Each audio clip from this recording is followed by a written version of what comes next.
மதுரையில் கௌரவ விரிவுரையாளர்களின் போராட்டம் 11வது நாளை எட்டியுள்ளது. அவர்களுக்கு ஆதரவாக மாணவிகள் வகுப்புகளை புறக்கணித்து போராட்டம். மதுரை மீனாட்சி அரசு மகளிர் கல்லூரியில் 5 அம்ச கோரிக்கைகளை வலியுறுத்தி இந்த தொடர் போராட்டம் நடைபெற்று வருகிறது.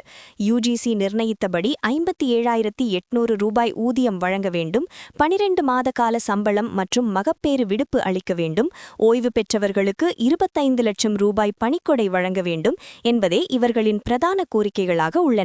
கையில் பதாகைகளை ஏந்தி போராட்டத்தில் ஈடுபட்டுள்ள மாணவிகள் செய்தியாளர்களிடம் பேசுகையில், எங்களுக்கு பாடம் நடத்தும் பேராசிரியர்களே வீதியில் நின்று போராடும்போது நாங்கள் மட்டும் வகுப்பறையில் அமர்ந்து என்ன படிக்க முடியும் என ஆவேசமாக கேள்வி எழுப்பினர். மேலும் தற்போதைய நவீன காலத்திலும் மரத்தடியில் அமர்ந்து பாடம் படிக்கும் அவல நிலை நீடிப்பதாகவும் அவர்கள் வேதனை தெரிவித்தனர்.